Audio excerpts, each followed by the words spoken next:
신약 성경은 총 27권으로 되어 있습니다. 앞에 4권이 복음서가 나와 있고, 그리고 사도행전이 있습니다. 그리고 13개의 사도 바울 서신이 있고, 그리고 히브리서가 있고, 그 다음에 7개의 일반 서신이 등장을 합니다. 그리고 그 다음에 요한계시록 이렇게 되어 있습니다. 지금은 복음서, 사도행전, 바울 서신, 일반 서신, 요한계시록 이런 순서로 되어 있었는데 4세기경에는 4세기 일부 성경에는 복음서, 사도행전, 일반 서신, 바울 서신 이렇게 배열된 것도 있습니다. 오늘 저와 여러분이 함께 읽은 말씀은 바로 일반 서신에 속하는 요한 3서 말씀입니다. 요한 3서는 사도 요한 또는 장로 요한이라고 부르는 분에 의해서 기록됐습니다.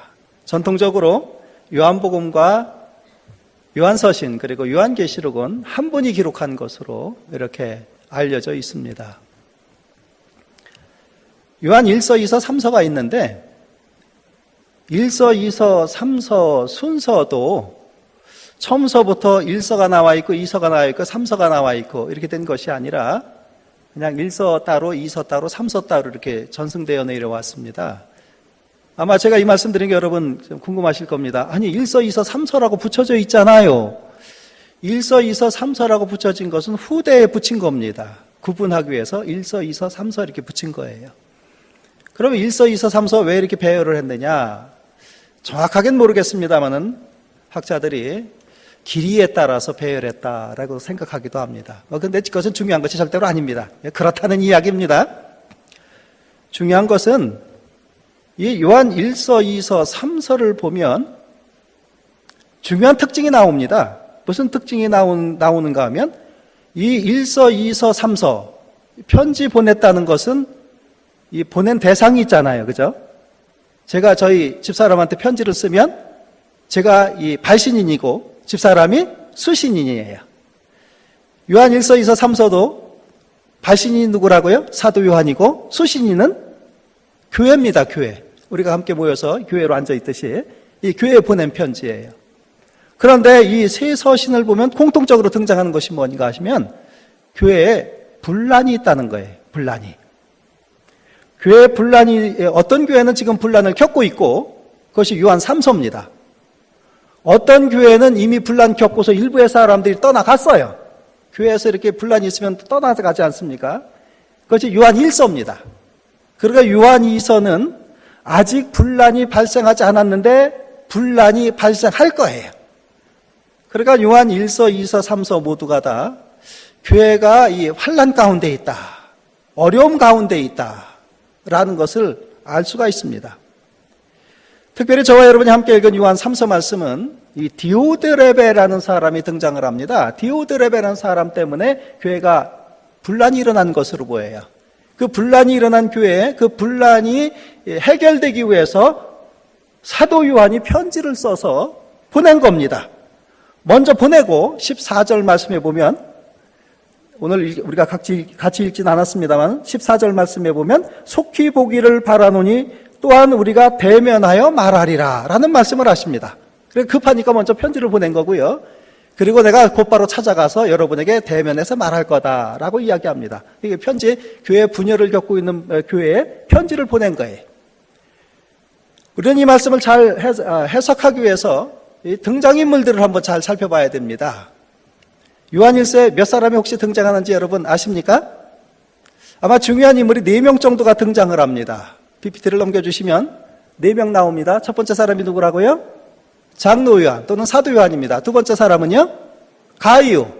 세 번째 사람은 디오드레베. 네 번째 사람은 나그네. 그들이라고 불리는 나그네. 이 4종류의 사람들이 등장을 하는 겁니다. 우리가 이걸 잘 이해하기 위해서 한 사람씩 한번 찾아봐야 되지 않을까 한번 생각해 볼 필요가 있죠. 첫 번째 여러분, 장로 요한 또는 사도 요한에 대해서 한번 살펴보기를 원합니다. 아마 이 사도 요한 또는 장로 요한은 이 편지 보내는 그 교회를 개척을 하고 일정 기간 동안 담임 목사님을 하다가 다른 교회를 개척하기 위해서 이렇게 떠난 것으로 보여요. 우리 교회도 그런 예가 있죠, 그죠? 우리 김영석 담임 목사님께서 여러 번 같이 이렇게 목회를 하시다가 지금은 홍콩 구령 사업을 해서 홍콩 구령교회로 파송 가셨잖아요. 그거 생각하시면 되겠습니다. 초대교회는 이 예수님을 목격한 사람들이 목회를 많이 했는데 점점 부흥되다 보니까 어떤 현상들이 벌어지는가 하면 예수님을 목격한 사람들은 점점 줄어들고 성도들은 점점 늘어나는 거예요. 그러니까 예수님을 목격한, 눈으로 본 사람들입니다. 예수님을 직접 눈으로 보고 듣고 그분에게 가르침을 받은 사람들이에요. 이 사람들이 점점 줄어드니까 어떻습니까? 여러 교회를 맡는 거예요. 여러 교회. 이 교회도 맡고 저 교회도 맡고 저 교회도 맡고, 그래서 순회하면서 가서 예배를 드리는 거예요. 그러니까 이 장로 요한, 오늘 1장 1절에 보면 장로 요한이라고 나와 있는데, 장로 요한 이분은 그 교회를 개척하고 다른 교회를 아마 개척하기 위해서 떠나간 것으로 보입니다. 그렇게 판단할 수 있는 근거는 4절에 보시면 다음과 같이 이야기합니다. 내 자녀들이 진리 안에서 행한다함을 듣는 것보다 더 기쁜 일이 없도다. 내 자녀들, 이런 표현을 합니다. 내 자녀들. 이 초대교회에서 내 자녀들, 예수 믿는 사람들에게 내 자녀들이라는 표현을 쓸 수 있는 사람은 담임 목사님밖에 없어요. 담임 목사님이 성도들에게 내 자녀들 이렇게 표현하는 겁니다. 이것으로 봐서 이분은 담임 목사님이다 라는 거. 지금 가룟에게 편지를 쓰고 있는데, 여러분 가룟 수신인이 가룟 오지 않습니까? 가룟한테 편지를 쓰고 있는데, 그럼 어떻습니까? 너라고 표현해야 되겠어요? 너희라고 표현해야 되겠어요? 한 사람한테 쓰는 거니까요. 뭐라고 표현해야 되죠? 너라고 표현해야 돼요. 너라고 표현해야 되는데 단수를 쓰지 않고 복수를 씁니다. 너희들, 자녀들 이렇게 이야기하는 거예요. 그러니까 이 가룟란 개인한테 보내는 것이 아니고 가룟 대표되는 성도들에게 보내는 겁니다. 그러니까 이분은 담임 목사님이다 라는 사실을 추정할 수 있고, 9절에도 보면 내가 두어 자를 교회에게 썼으나, 교회에 편지 쓸 사람이 누가 있겠습니까? 교회 담임 목사님밖에 없어요. 성도들에게 편지 쓸 사람은 담임 목사님밖에 없습니다. 10절에 보면 또 뭐라고 말씀하시는가 하면, 사랑하는 자여 악한 것을 본받지 말고 선한 것을 본받아라. 성도들에게 좋은 말씀으로 권면할 수 있는 사람은 또 누구밖에 없습니까? 담임 목사님밖에 없는 거예요. 더 중요한 것은 선을 행하는 사람은 하나님께 속하고 악을 행하는 사람은 어떻다고요? 하나님을 배웁지 못한다. 완곡한 표현인데 이걸 직접적인 표현을 한번 해보세요. 악을 행하는 사람 구원 받는다고요? 못 받는다고요? 못 받는다 그 말이에요. 구원 받는 거 못 받는 거를 이렇게 이야기할 수 있는 사람은 담임 목사님 외에는 거의 없어요. 그러니까 이분은 담임 목사님이다. 14절 말씀 조금 아까 읽었습니다마는 속히 보기를 바라노니 또한 우리가 대면하여 말하리라. 대면하여 말한다라는 것도 담임 목사님 표현이에요. 그러니까 여기서 이 이야기하는 장로 요한, 사도 요한은 어떤 분인가 하면 그 교회를 개척하신 분이에요. 편지 보내는 교회 개척하신 분, 담임 목사님이세요. 자, 두 번째 가룟라는 사람이 등장을 합니다. 가룟은 그럼 어떤 사람이냐? 2절 말씀해 보면, 사랑한 자여 내 영혼이 잘된 같이 내가 범사에 잘되고 강건하기를 내가 간구하노라. 할렐루야. 다 알고 계시죠? 이 말씀을 보면 특별히 여기서 사용하고 있는 단어가 과거에 질병에 있던 사람이 고침받은 그런 단어를 사용하고 있어요.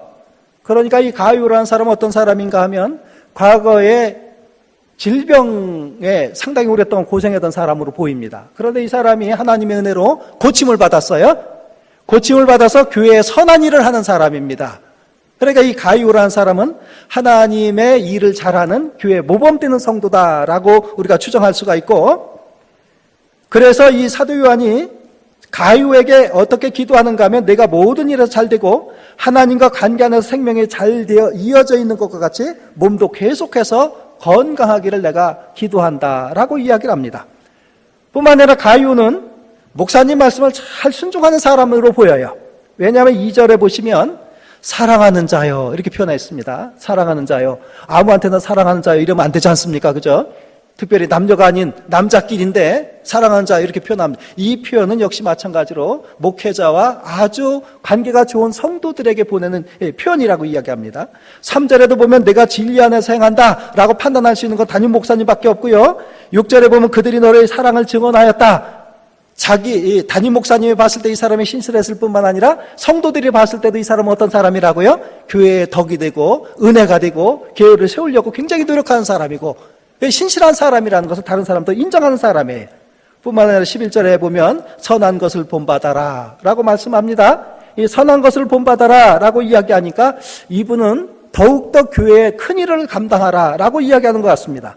따라서 가이오라는 사람은 전에는 질병에 여러 해 동안 고생을 했지만 지금은 하나님의 은혜로 고침을 받아서 교회의 선한 일을 열심히 하는 사람이다 라고 볼 수가 있습니다. 세 번째 등장인물은 디오드레베라는 사람이 등장을 합니다. 디오드레베는 9절에 보면 디오드레베 9절에 보시면 으뜸되기를 좋아한다 이렇게 표현하고 있습니다. 으뜸되기를 좋아한다. 구체적인 행위로는요, 사도 요한 일행을 비방하고 담임 목사님을 비방하는 거죠. 요한이 보낸 형제들을 맞아들이지도 않고, 잠시 후에 제가 요한이 보낸 형제들이 누군지에 대해서 설명을 하겠습니다. 외부에서 이제 교회 손님으로 오는 거죠. 손님으로 오는데 그 사람들을 맞이하지 않는 거예요. 그런데 자기가 맞이하지 않을 뿐만 아니라 교회 교인 중에서 일부가 그분들을 맞이하는 거예요. 왜냐하면 사도 요한이 보냈기 때문에 그렇습니다. 사도 요한이 보냈기 때문에 맞이하는데 디오드레베는 어떤 사람이라고요? 그 맞이하는 사람을 교회에서 내쫓는 사람이에요. 절대로 안 된다라고 이야기하는 사람이죠. 결국에는 아까 말씀드렸습니다마는 구원에 이르지 못한 사람이다. 으뜸되기를 좋아해서 결국에는 구원에 이르지 못한 사람. 우리가 신앙생활하고 교회 안에 있으면 구원받았다고 생각하는데 으뜸되기를도 좋아하는 디오드레베가 구원받지 못했다, 구원에 이르지 못했다, 굉장히 충격스러운 이야기잖아요. 그런 사람이 있습니다. 마지막으로 그들이라고 표현하는 그 사람들입니다. 그들이 누군가? 이분들은 누군가 하면 사도 요한이 또는 장로 요한이 자신을 대신해서 복음을 선포하도록 보낸 분으로 보여요. 자, 오늘 우임 목사님께서 안 계시죠? 누구를 세웠습니까? 이영우 목사를 세웠죠. 할렐루야. 제가 그냥 온 겁니까? 아니면 우임 목사님 파송받아서 온 겁니까? 우임 목사님은 허락했기 때문에 그 앉아 서 있는 거예요. 여러분에게 말씀 증거하는 거예요. 지금 당장 이 순간이라도 우임 목사님이 그만두세요 그러면 저는 그냥 내려갈 수밖에 없는 사람이에요. 그런 사람입니다. 여기서 그들 보면은 누가 보냈다고요? 사도 요한이 보낸 것으로 보여요. 사도 요한이. 자, 그럼 여러분 왜 보냈겠습니까? 사도 요한이 왜 보냈겠습니까? 아까 말씀드렸잖아요. 사도 요한이 교회를 개척하고 지금 다른 곳에서도 많이 부르는 거예요. 홍콩 구룡교회도 가야 되고, 말레이시아도 가야 되고, 여러 군데 가셔야 되는 거예요. 큰 교회 유명한 목사님일수록 바쁘잖아요. 그죠? 가셔야 되는 거죠. 그럼 여기를 비웁니까? 이영우 목사 같은 사람 여기 세워야 되잖아요. 그죠? 제가 그들이에요. 그들. 그러니까 디오드레베가 어떻게 했다고요? 교회문 딱 걸어 잠그고 들어오지 마 이런 거예요. 그 사람들이 그들입니다. 그리고 7절에 보니까 굉장히 중요한 말씀입니다. 7절 한번 같이 읽어보겠습니다. 시작. 이는 그들이 주의 이름으로 하여 나가서 이방인의 아무것도 받지 아니함이라. 이방인들에게 아무것도 받지 않는다. 두 가지 중요한 의미가 들어있습니다. 첫째는 뭡니까? 이방인들에게 간 거예요. 저는 여러분에게 왔을 때, 여러분 앞에 섰을 때 여러분들은 다 예수 믿는 분이세요. 아멘? 그러니까 제가 무슨 말씀을 하든지 여러분이 아멘 하신다고요. 은혜를 받으신다고요. 자, 그런데 예수를 모르는 사람들에게 예수를 증거하면은요, 큰일 나는 거죠. 큰일 나는 거죠. 그러니까 그 사람들, 사도 요한이 보낸 이 사람들은 어떤 사람들이라고요? 이방인에게 가서 복음을 증거하는 사람들이에요. 그런데 더욱이 거기에 더하여서 사례를 받는다고요? 안 받는다고요? 안 받는 사람들이에요. 사례비를 받지 않고 선교비를 받지 않고 나가서 복음을 증거하는 사람들이에요. 그 사람들을 사도 요한이 가이오에게 이야기를 하는 겁니다. 그 사람들 나가 보낼 때 어떻다고요? 이 사람들에게 여비를 줘서 보내라, 선교비를 줘서 보내라 라고 이야기하는 겁니다. 따라서 이런 등장인물들을 쭉 소개를 했습니다. 제가 이것을 통해서 요한 3서를 다시 한번 재구성을 해보면 이와 같이 되는 겁니다. 요한 3서 교회 공동체는 장로 요한이 개척한 교회입니다. 장로 요한이 다른 곳에 교회를 개척하기 위해서 또는 돌보기 위해서 잠시 그 교회를 떠났습니다. 다른 곳에서 복음을 전파하던 장로 요한은 요한교회 공동체에게 순회 전도자들을 추천하는 편지를 써서 보낸 거예요. 왜 보냈습니까? 가서 말씀 증거하면서 목회를 좀 잘 해주십시오. 내가 없는 동안 목회를 잘 해주십시오라고 부탁을 한 거겠죠. 그러나 으뜸되기를 좋아하는 디오드레베가 이들을 받아주지 않을 뿐만 아니라 이들을 받아주려는 다른 구성원들을 교회로부터 내어 쫓는 상황이에요. 요한 3서 교회 공동체에 파송되었던 이 순회 전도자들, 이 사람들이 다시 교회로 돌아와 사도 요한이 섬기는 교회죠. 돌아와서 자신들이 겪은 일들을 사도 요한과 교회 앞에서 보고를 했습니다. 선교 보고를 한 거죠. 우리가 당신이 보낸 그 교회 가서 말씀을 증거하려고 갔는데 교회 문을 닫아 걸고 못 들어오게 하더이다. 그 중에 일부는 저희들을 맞이하려고 했는데 디오드레베라는 사람이 그 사람들을 내어 쫓으면서 우리를 박대했습니다. 이렇게 보고를 한 거예요. 그러니까 사도 요한이 편지를 써서 다시 그 교회에 보낸 겁니다. 가요에게 보낸 거예요. 이제 이해되셨습니까?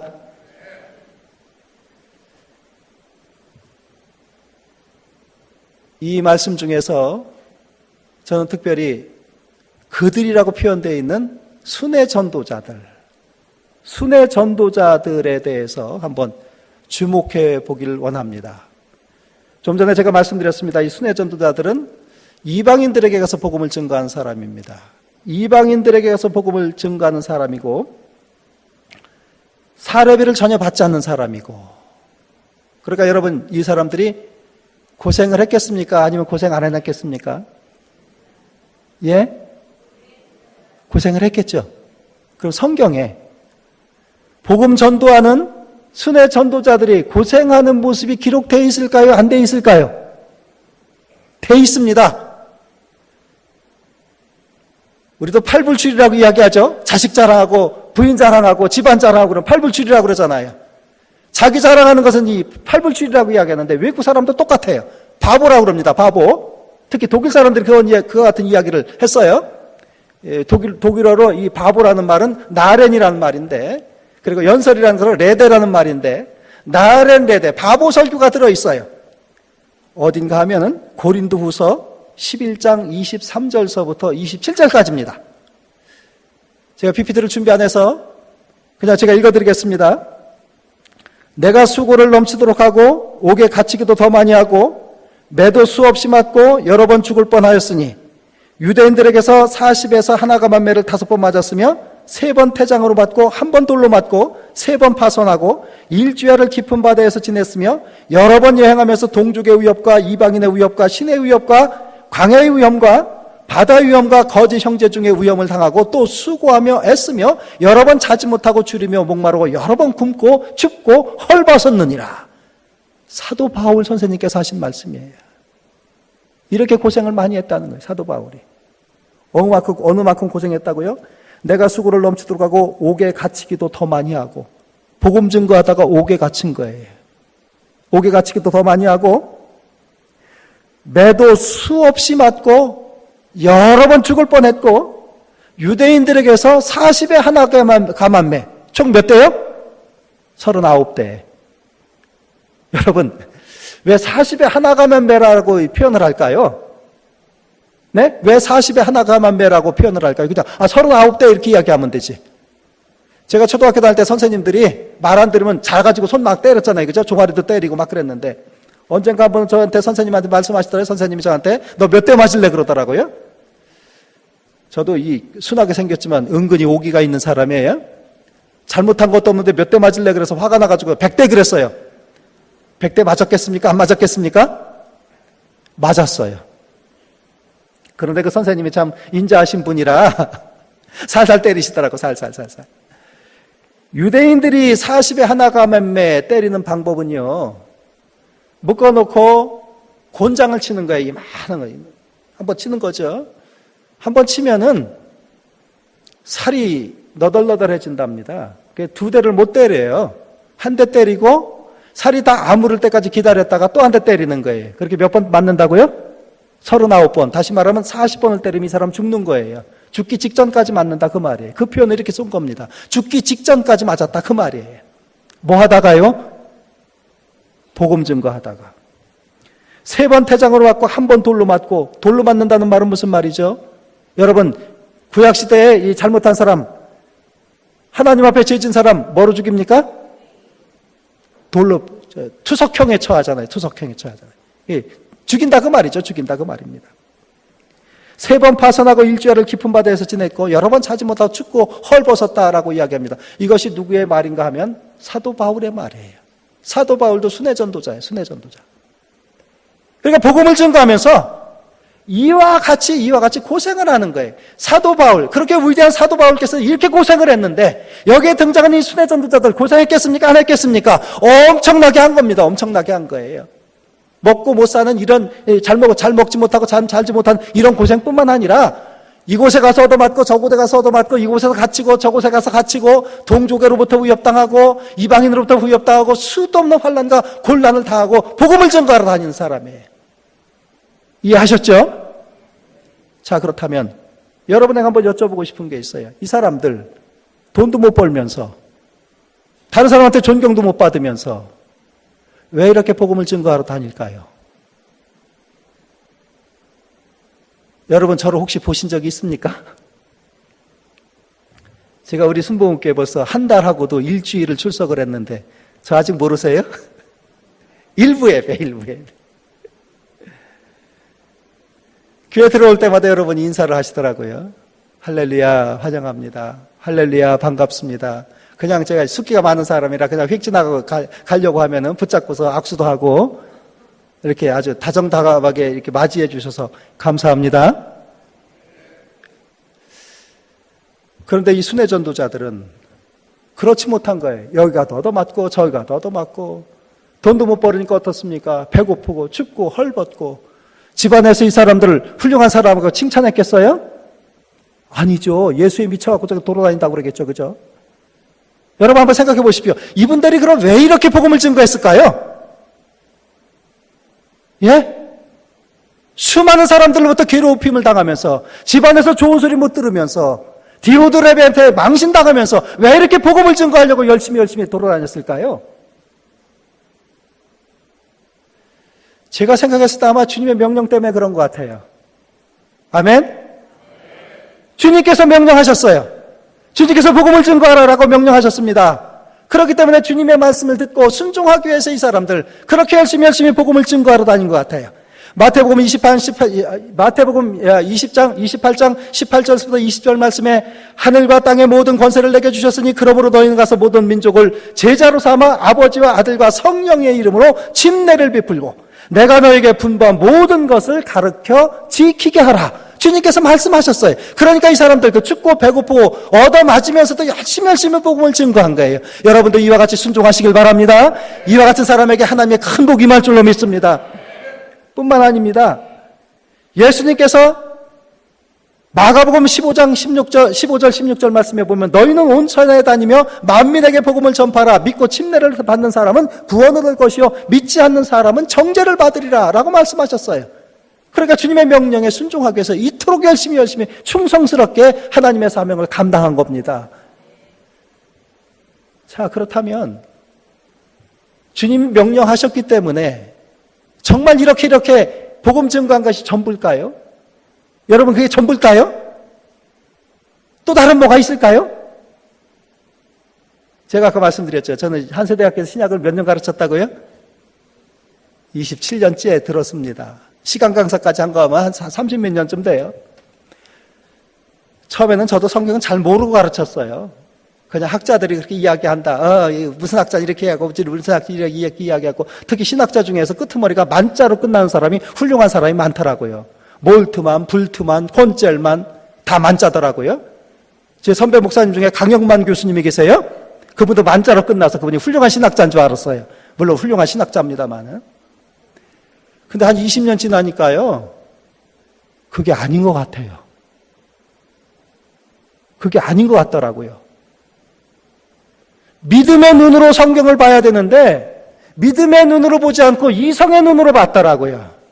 여러분, 이성으로 다 해결될 것 같으면 그 기적입니까? 그게 믿음입니까? 그게 하나님입니까? 우리가 생각하지 못하도, 우리가 계산하지 못하도 그렇게 되면 그게 하나님이세요. 믿으시기 바랍니다.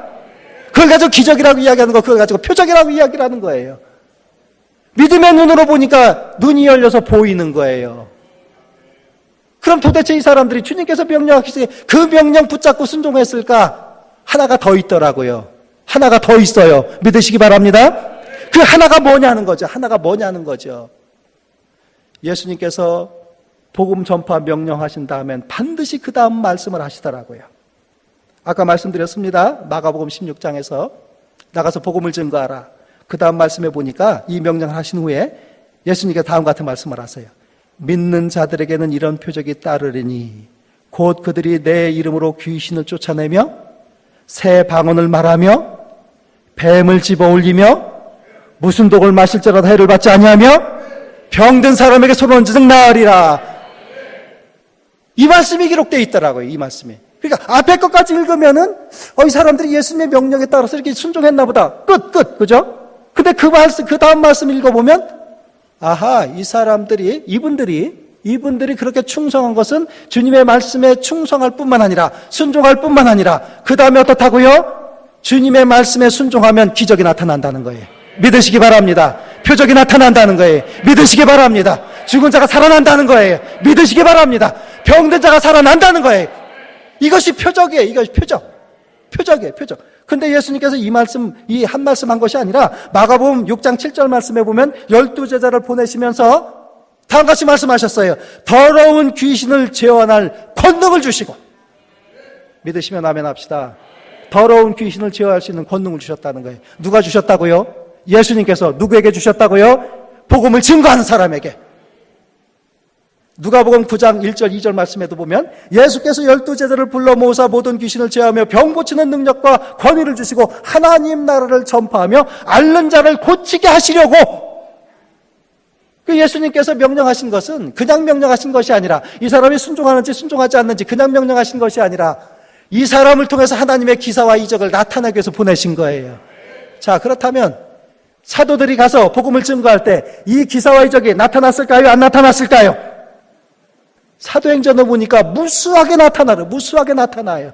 예수님께서 그렇게 말씀하셨기 때문에 그 말씀에 순종해서 나가서 말씀을 증거하는 사람에게 이와 같은 기사와 표적이 나타나더라고요. 대표적으로 이 사도행전 3장에 보시면 야고보와 요한이 성전 지나가다가 성전 비문에서 구걸하는 사람을 만났습니다. 한 푼 줍시오. 이 사람이 지금 원하는 것이 뭡니까? 돈 몇 푼 주는 거예요. 돈 몇 푼 받는 거예요. 저도 전에 한번 여행을 하다가, 여행이 아니라 아마 어디 가고 있는 중일 겁니다. 버스 정류장에서 차표를 끊고 시간을 기다리고 있는데 어떤 분이 오셔서 그러는 거예요. 지금 배가 고파 죽겠는데 돈 좀 주면 안 되겠습니까? 그 이야기를 들으면서 제가 또 마음에도 감동을 받았어요. 이 감동받으면 안 되는데 자꾸만 감동을 받는 거예요, 이게. 아, 교회에서는 감동받으셔야 돼요. 할렐루야. 말씀에는 감동받으셔야 돼요.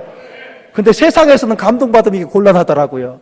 마음에 감동이 들어왔어요. 그래서 아이고 그렇게 배고프시면 어때요? 제가 그럼 밥 한 그릇 사드릴게요. 가시죠 그랬어요. 밥 한 그릇에 8,000원이잖아요. 그죠? 그런데 이분이 그러더라고요. 아이 그럴 것까지 필요 없고 그냥 돈 한 3,000원 주세요 그러더라고요. 그러니까 성전 비문에 앉아있는 사람 원하는 게 뭐라고요? 그냥 돈 몇 푼 받는 거예요. 야고보와 요한이 뭐라고 대답합니까? 은과 금은 내게 없거니와. 이 말씀도 여러분 허투루 듣지 마십시오. 야고보와 요한이 어떤 분입니까? 예수님의 제자예요. 엄청난 권세를 갖고 있는 사람이에요. 이 사람들에게 돈이 있다고요? 없다고요? 돈이 있다고요? 없다고요? 돈이 없으면서 은과 금은 내게 없거니와 그렇게 얘기했겠습니까? 돈이 잔뜩 있으면서 은과 금은 내게 없거니와 이렇게 얘기했겠습니까? 사도들은 정직한 사람들이에요. 솔직한 사람들이에요. 이분들은 돈이 없어요. 돈이 없어. 돈이 없는데 뭘로 준다고요? 내게 있는 것으로 내게 주로니 누구 이름으로 걸어 일어나 걸어라? 예수의 이름으로 일어나 걸어라. 할렐루야. 그 사람이 일어났어요? 안 일어났어요? 일어났어요? 안 일어났어요? 자, 기적이 내 눈앞에서 펼쳐졌습니다. 사도들 기분이 어떨까요? 예, 사도들 기분 어떨까요? 여러분 지금 심정 어떻습니까? 사도들이 기적을 일으켰어요. 그 순간에는요, 이제 나 죽어도 좋아. 할렐루야. 예수 이름으로 기적이 나타났어요. 이제 나 죽어도 좋아. 할렐루야. 뿐만 아닙니다. 사도행전 9장에 보면 베드로가 중풍병자를 고치고 죽은 도루가를 살린 사건이 등장을 해요. 사도행전 9장, 시간이 많이 가서 보진 않겠습니다.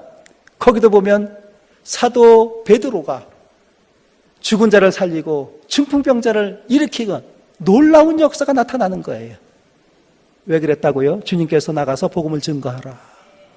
복음을 증거하라 말씀하시고 그 복음 증거하는 바에 따라 기적이 나타나는 거예요. 그러니까 주님의 말씀에 순종했더니 기적이 눈앞에서 벌어지는 거예요. 죽은 자가 벌떡벌떡 일어나는 거예요. 그 모습을 보고 전율을 느끼지 않은 사람이 누가 있겠어요? 그 부분을 놓고 정말 하나님의 은혜, 하나님의 감동을 깨닫지 못하는 사람이 누가 있겠습니까? 그러니까 그 순간만큼 어떻습니까? 죽어도 좋은 거예요. 죽어도 좋은 거예요. 그러니까 어떻습니까? 사도 바울이 죽을 둥 살 둥 복음을 증거한 거예요. 기적을 원하십니까? 하나님 놀라운 축복을 원하십니까? 하나님 놀라운 역사를 여러분이 눈으로 보기를 원하십니까? 복음 증거하면 되는 거예요. 복음 증거하면 돼. 그러니까 초대교회 성도들은, 순회 전도자들은 복음 증거하다 하나님의 기적이 눈에 보이니까 놓을 수가 없는 거예요. 놓을 수가 없는 거예요. 놓을 수가. 굶어도 복음 증거하고 얻어맞아도 복음 증거하고. 완전히 미친 사람이죠. 그죠? 파선당해서 죽을 뻔해도 복음 증거하고 감옥에 갔다 금방 풀려나도 복음 증거하고 하나님의 임재를, 하나님의 역사를 경험하니까 멈출 수가 없는 거예요. 멈출 수가 없는 거예요. 사도행전 28장에도 보면 사도 바울이 독사에게 물리는 장면이 등장을 합니다. 추우니까 이 가지를 모아다가 불을 떼려고 하다가 그 속에 이 뱀이 있는 거예요. 시골 분들 여기 혹시 계십니까? 손 한번 들어보시면 시골 출신들. 네, 감사합니다. 저도 시골 출신이라 배운 게 도둑질이라고. 저희 어머니 아버지가 평생 농사 짓는 거를 보고 자랐습니다. 제가 또 그렇게 공부하느냐고 또 열심히 가서 도와드리진 못했지만 이 나이가 되니까 농사가 짓고 싶은 거예요. 농사가. 물론 다른 분들도 이 농사 짓기로 원하잖아요. 근데 저는 그런 차원에서 농사 짓고 싶은 것이 아니라 농사를 꼭 짓고 싶은데 꼭 고추 농사를 짓고 싶더라고요. 고추 농사를. 왜 그러냐면 제가 고등학교 다닐 때 우리 어머니가 고추 농사를 져서 제 등록금을 했어요. 그러니까 일찍 돌아가셨거든요.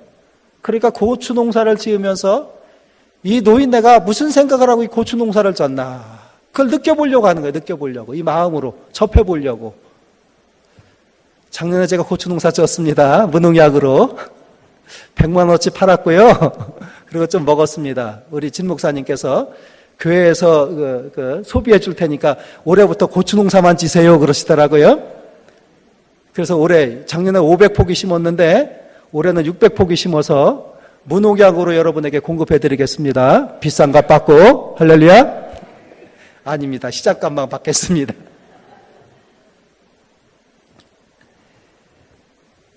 제가 이 고등학교 졸업하고 저희 집 형편에는 대학을 갈 수 있는 형편이 안 돼요.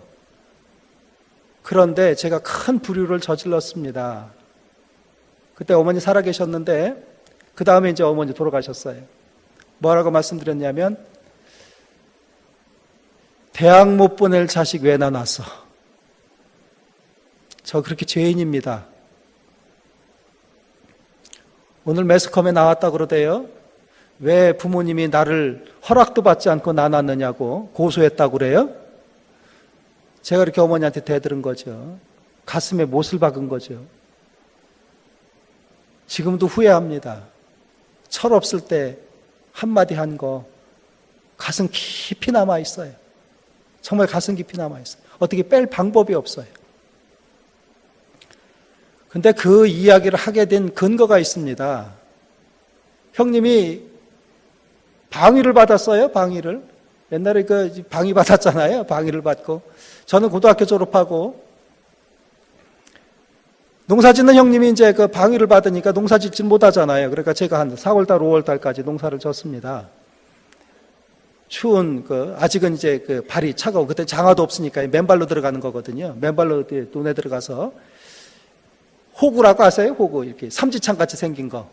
거기 이렇게 걸음을 찍어갖고 휙휙 던지는 거예요. 지금은 기계가 다 뿌립니다만은. 그 호구를 가지고 이렇게 던지고 있는데, 한번 휙 던졌는데, 이만한 뱀이 휙 날아가는 거예요. 다리에 힘이 쭉 빠지더라고요. 그래서 이 눈두렁으로 나와서 앉았습니다. 나중에 보니까 뱀이 요만한 뱀이에요. 근데 제가 당황을 하니까 이만해 보이는 거예요. 저를 잡아먹을 것 같이 보이는 거예요. 나중에 제가 신학을 하면서 사도행전 읽어보니까 사도 바울 선생님 그 이야기가 거기에 나오는 거예요. 추우니까 불을 피려고 가지를 모아다가 이렇게 불 떼려고, 거기서 뭐가 나왔다고요? 저는 물뱀이 나왔는데, 저 물뱀 물려도 안 죽습니다. 사도 바울은요, 독사가 나온 거예요, 독사가. 독사가 나와서 물어버린 거예요. 그래서 사람들이 무슨 생각을 했다고요? 아, 저 사람 조금 있으면 죽겠다. 사도 바울이 어떻게 했다고요? 아무렇지도 않게 툴툴 털어버린 거예요, 털어버린. 사람들이 쳐다보는 거죠. 이 사람 죽을지, 언제 죽을래나, 이렇게 쳐다보는 거죠. 사도 바울이 죽었습니까? 안 죽었습니까? 안 죽었어요. 오히려 보불 이후에 아버지를 고치는 모습이 등장을 합니다. 여러분, 성경 말씀은 1.1획도 변함이 없는 줄로 믿습니다. 하나님의 말씀인 줄로 믿습니다. 하나님의 말씀 읽고 그게 그대로 재현되면 누가 그걸 포기하겠어요? 누가 그거 그만두겠습니까? 하나님의 역사가 나타나는데 누가 그만두겠어요? 다시 요한 3서로 돌아갑니다. 요한 3서에는 디오드레베라는 사람이 있어요. 사도 요한이 보낸 사람들을 들어오지도 못하게 하고 내쫓는 겁니다. 뿐만 아니라 그분들을 모시려고 하는 다른 성도, 가이오 같은 사람들 내쫓는 거예요. 어떻게 보면은 그 교회는 충청도 사투리로, 제가 충청도 사람입니다. 절단났어요. 그죠? 절단났어요. 교회가 안 될 것 같아요. 예? 디오드레베 때문에 교회가 풍지박살 날 것 같아요. 풍비박살 날 것 같아요. 그럼에도 불구하고 그 교회는 성장하는 겁니다. 하나님의 역사가 나타나는 겁니다. 하나님의 은혜가 나타나는 겁니다. 기적이 나타나는 겁니다.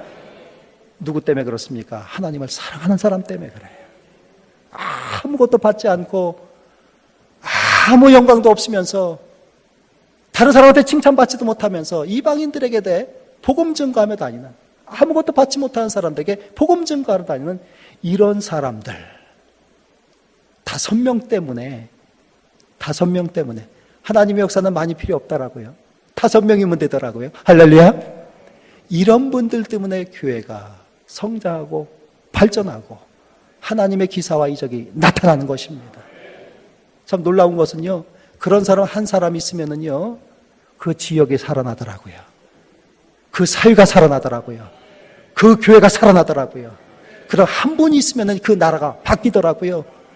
기독교 역사가 바뀌더라고요. 놀라운 역사입니다. 놀라운 역사예요. 언젠가부터 우리나라에는 기적이 잘 나타나지 않습니다. 왜 그럴까? 여러분, 왜 그럴까요? 기적이 왜 나타나지 않을까요? 그만큼 갈급하지 않기 때문일 것 같아요. 이 말은 바꿔서 이야기한다면 우리가 그만큼 갈급하면 기적이 나타날 줄로 믿습니다. 표적이 나타날 줄로 믿습니다. 이건 제가 여러분에게 드리는 말씀이 아니고 역사적으로 지금 이 순간에도 이루어지는 것들이에요. 제가 잠깐 비디오를 잠깐 진부했습니다. 한 2분 정도만 잠깐 보시도록 하겠습니다. 비디오를 틀어주십시오. Man. So he came, I said, come over to my house for dinner. So last Tuesday he had dinner at our house and we met again. And he shared his heart and his testimony. And then just so I thought, you know, I want to have him come share sometime. I'm glad Jessica and Rick are here because they're called to be missionaries. Let me just say I want them to hear, and I'm sure you've heard many missionaries before, but I want us to hear his heart. And I want us to get a perspective. That America is Disneyland. We're 6% of the world. We live in Disneyland. This is not reality. We need to have our eyes opened. And we have to understand. Anyway, I don't want to keep talking. I want you to hear Ramin. Ramin, come up. And everybody give him a God bless you as he comes up to talk. Are you turned on? 네, 여기까지 보도록 하겠습니다. 한국말로 된 거 찾아오려고 했는데 없더라고요. 그래서 죄송합니다. 영어로 된 거를 찾아왔는데, 제가 여러분에게 소개해드리고 싶은 것은 이게 이란 사람입니다. 이란. 저분이 지금 서 있는 분이 라민 파르사라는 목사님이세요. 여러분 혹시 유튜브에 찾아보시면 이분의 간증이 많이 떠 있습니다. 물론 영어이기 때문에 앞으로는 영어 번역기가 나오겠습니다만 지금 영어로 되어 있습니다. 이분이 라민 파르사라는 분인데 이란 사람이에요. 이란 사람인데 앞에 이제 소개한 사람이 뭐라고 이야기했느냐 하면 미국은 지금 디즈니랜드에서 살고 있다라고 이야기합니다. 디즈니랜드는 참 재미있고 흥미진진하고 모든 사람 다 행복한 곳이잖아요.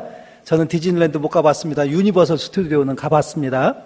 유니버설 스튜디오를 가봤는데 여러분 미국 사람들 만화 그릴 때 어떤 사람은 이렇게 마른 목골로 그리잖아요. 그런 거 혹시 만화 보셨습니까? 저는 그래서 이 미국 사람들 보지 못했을 때 그 만화가 좀 과장됐나라고 생각을 했어요. 그러니까 그런데 유니버설 스튜디오 가보니까요, 진짜 그런 사람들이 있더라고요. 그래서 제가 점심때가 돼서 이분들 뭘 먹고 저렇게 살이 찌셨나 봤더니요, 빅맥 5개, 치킨 1마리, 코카콜라 이만한 거 다 드시더라고요. 그만큼 행복한 곳이 디즈니랜드입니다.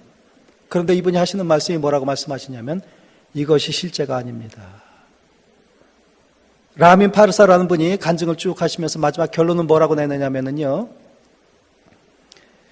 육체적으로 가장 안전한 국가가 미국입니다. 육체적으로 가장 위험한 국가가 이란입니다. 그런데 영적으로 가장 위험한 국가가 미국입니다. 영적으로 가장 안전한 국가가 이란입니다. 이 말씀을 하세요. 여러분 꼭 가서 보십시오. 이분이 이란 사람인데 미국에 있는 이란 사람이 아니고 이란에 있는 이란 사람이에요.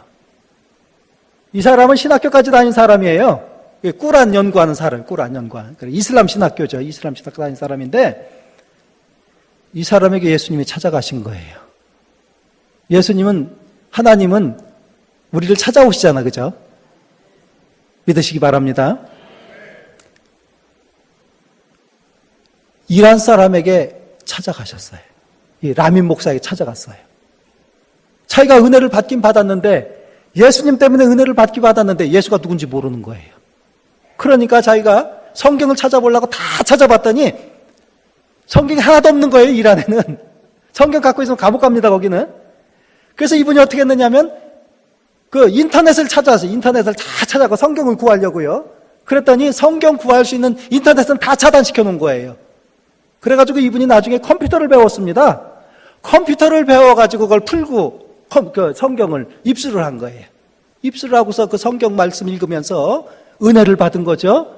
놀라운 것은요, 이분이 나가서 이란 사람들에게 복음을 증거하면 이 사람들이 이 사람 신고해서 이 사람 감옥에 보내겠습니까? 아니면 이 사람이 예수를 믿겠습니까? 예수를 믿더라는 거예요. 예수를 믿더라는 겁니다. 그래서 이분이 하시는 말씀이 최근 6, 7년 동안 이란에서 숨겨있는 기독교인들이 400에서 500만 명 됩니다 라고 이야기를 해요. 그러면서 자기가 이때까지 살아온 내력을 쭉 이야기를 하는 겁니다. 정말 한번 들어보셔요. 이분이 얼마나 많은 표적을 행했는지, 표적을 목격했는지, 말씀 증거할 때마다 수많은 사람들이 회개하고 돌아오는 놀라운 역사가 있었는지. 이분의 꿈이 뭐냐면 위성 방송하는 게 꿈이래요. 이란 상공에다 위성 방송을 띄워놓고 아랍어로 다 설교를 하는 거겠죠. 그래서 이란 사람들이 들을 수 있도록. 그러면은 이란에서도 하나님이 남겨놓은 사람이 수도 없이 많다는 거예요. 결론은 그겁니다. 우리가 주님의 말씀에 순종하고 우리 눈앞에서 기적이 나타나는 걸 원한다면, 아름다운 삶을 살기로 한다면 우리는 전도해야 되는 거예요. 전도하면 주님께서 붙잡고 계십니다. 우리의 존재 이유가 전도예요. 가까이 있는 사람부터 전도를 해야 되는 거예요. 이 전도를 그럼 어떻게 해야 되느냐? 다음 시간에 하겠습니다. 기대해 주십시오. 전도를 해야 돼요. 전도를. 전도하면은 수많은 핍박과 환난 속에서도 이길 수 있는 힘을 주는 겁니다. 전도하면 기사와 표적이 나타나는 겁니다. 전도하면 하나님께서 응답하시는 거예요. 전도한 사람에게 하나님의 잘되는 축복을 주시는 겁니다. 비어있는 자리를 보면서 마음 아파하고, 예수 믿지 않는 내가 사랑하는 사람이 예수 믿지 않는 것으로 인해서 마음 아파하고, 일가 친척이 예수 믿지 않는 것으로 인해서 마음 아파하고, 부단히도 전도하기 위해서 노력한다면 하나님께서 그 사람을 불쌍히 여겨주실 줄로 믿습니다. 기사와 이적이 나타날 줄로 믿습니다. 이와 같은 사명을 잘 감당하는 우리 순복음교회 되시기를 주의 이름으로 축원합니다. 잠깐 기도하겠습니다.